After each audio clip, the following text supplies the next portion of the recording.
Hello and welcome to GM Talks with another episode live here from Chennai, India. Today we're going to look at chess psychology and the self-talk. How do you talk to yourself during the game? What do you say? Is it helping you or is it actually making you play worse? It should help you, but probably it doesn't. Probably you're bringing yourself down. This is this is one of the things that a lot of us do. Also in non-chess related events, like we talk to each other, we talk to ourselves like we wouldn't talk to anybody else. Like, you're such an idiot. You're so dumb. You're so stupid, or something. Or I always do this mistake, or something like that. But actually, it sort of it's important for how you get your sort of Zen mode in order when you are playing.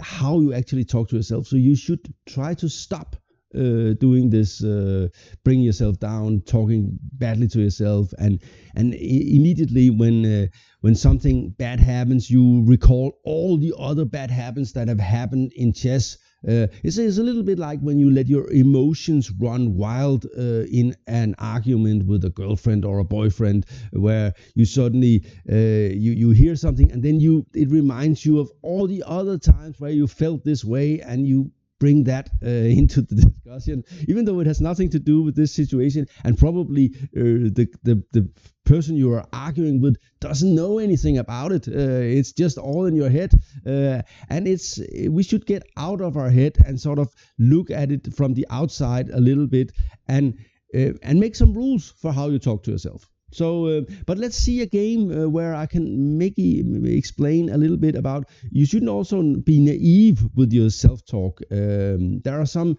logics to the self-talk. This is Wesley versus Hrant Melkumyan. I think he's Armenian. It was the top board. It's I think this Melkumyan guy. He moved to Australia, by the way. And I used to call him Melkumyan, but it's probably not correct. And this is the Caracan, and usually he plays e4, e5, but he's probably afraid of Wesley So's awesome preparation. Wesley So have played many things against the Caracan, and this is one of the things he's playing. He also played the exchange variation in this tournament, and usually he used to play e5 and knight d2 and stuff like that. Bishop e2, bishop c5. All this is very common things, and knight d7 and e takes, and that's not the most common move here. Usually white tries to play something with d3 and move the queen and play f4. So the normal plan is something like this, and maybe this, and move the king and get the pawn going, and hoping to start a kingside assault at some point. White does have the bishop pair. Black has a very solid structure, and okay with space and healthy pieces and so on. I think the position is very balanced. It should not be a problem for black, this position, but this is a bit weird move, and rook d1. But of course, now there's no d4, because that would open the white squares. So we will get this structure. But still, this is not the end of the world for black. He has a very healthy, Carlsberg in reverse. Of course, white cannot be unhappy here either. They all play natural moves here. By the way, I was a bit surprised about this move. This move shows that Wesley is very hopeful about a kingside attack, because if you can see it, this move shows that it cannot go anywhere. It could also show that he's not really respecting Melkumyan and thinking, I can play no matter what I want to. I'll just put my knight here and then something will turn up.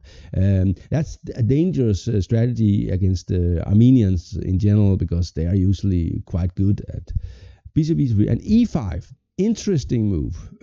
I'm sure underestimated by Melkumyan, and it sort of shows the problem with this move, that you can get into these things. And become very active, and this is interesting. And so decide, okay, I will have to play this move. Interesting position. Now, what do you think Melkumyan's self-talk was here? Do you think he said, okay, Wesley So just panicked and he didn't see this move? What do you think? It looks like it wins a piece, right? So, then you maybe should look at Wesley So's rating, that's 27.73. You should try and think, when was the last time the guy blundered a piece? Have you ever blundered a piece? No. So your self-talk here should be probably a bit critical, saying, okay, there's something rotten here. This is not. Maybe I should be a little bit careful, right? Maybe take on d4 or something. Play bishop f8. I don't know. Something that's not gonna lose. I think the computer says that black is actually fine here if he finds the right move. Instead he plays e4, and it's white to move, and this is of course will be a famous position for this Olympiad because white's move is quite nice. It's also, when you think of it, very easy to see. So I think playing e4 here without having considered all options is very naive, and I think probably Hrant Melkumyan is sort of a calculator. So he will just calculate something and say, okay, that's fine. I don't believe my opponent anyway. But sometimes you should also say, okay, he's a world-class player, and this looks like something where he would have seen e4. I don't know. I think anyway. Here comes. Now it's your task, the viewer here, to calculate what happens if you take back on e4. And I think most of you would actually be able to do that, because it is actually completely forced, the variation. So most players can actually do it rather fast. White just took on e4, winning a pawn. If he takes back, White's idea was not to have lost the rook. It was, of course, to play this move. Check. Of course, here, this is checkmate. So that's not gonna help. So you have to take back. Check. This is sort of a sucking chess, sucking the king out into the open. We see that the bishops here are controlling all the squares here. So only one square has to go forward. Then there is a knight can come in, check. We see that all these squares are again controlled. So only one square again. And check. And one more time. We'll just do this. These are all controlled. So we have to go here. And check. And one more time. We'll just take it.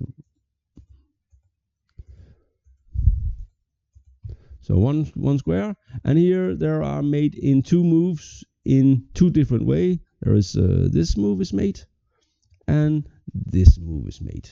I only saw this last move, which I don't know. It feels more logical to see that move.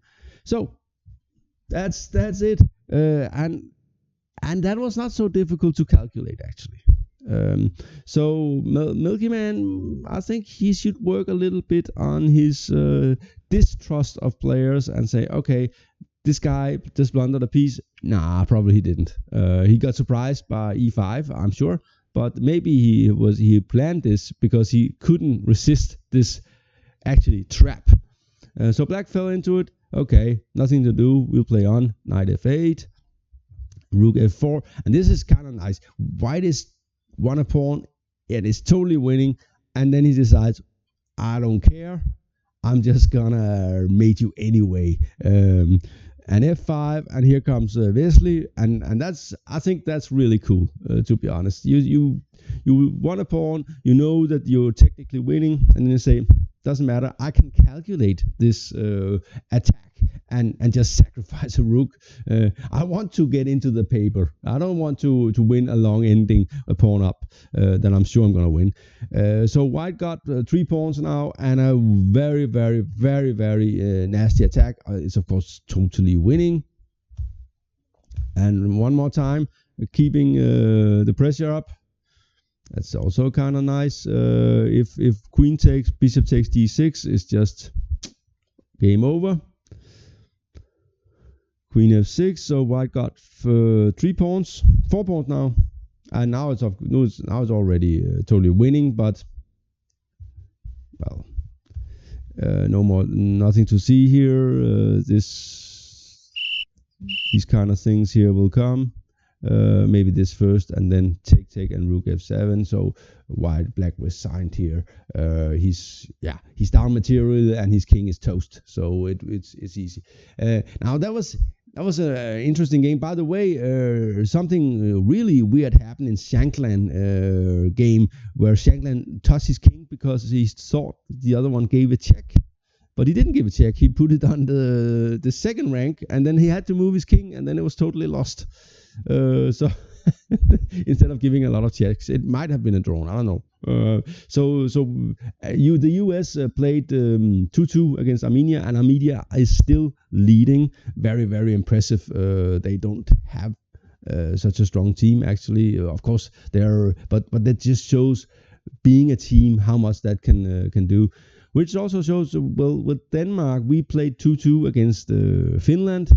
I'm not happy about that. That was not the intention. That was not what we were hoping for. But somehow it just didn't turn out right, which sometimes happens. It's a sad story. This was GM Talks live from Chennai, and I hope you enjoyed this little video about, well, being a naive, self-talk, but I'm serious about, don't talk yourself down. It will not do you any good. It's much better to tell yourself that you are a good player, and that you got this. It's much better than saying, oh, I always mess this up. Oh no, that will not bring good results for anyone. This was GM Talks. Thank you for watching.